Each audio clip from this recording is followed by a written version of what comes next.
અને તેની એક દીકરી એક પોતાના બાપ માટે જેથી એમ કે વિલાપ કરતી છે એ વડલાની સામુ જઈને વિલાપ કરતી છે તેથી એને વિલાપ શું કર્યો હશે છે ત્યારે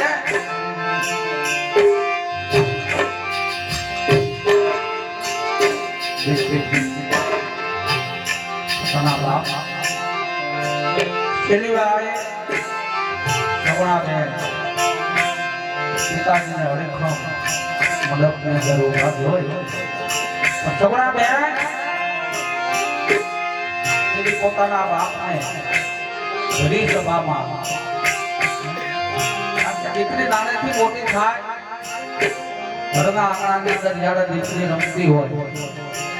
એ દીકરી જ્યારે 4 વર્ષ 20 વર્ષ 22 વર્ષના થાય એના લગ્ન કરવામાં આવે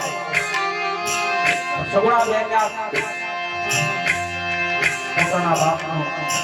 ઘર મૂકી અને સાથે લાવવાનું જો સગુણાબેન દીદી એના બાપને એ શબ્દની અંદર કે પણ હું કે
આજ જેના આંગણાની મારી પર વર્ષમ છે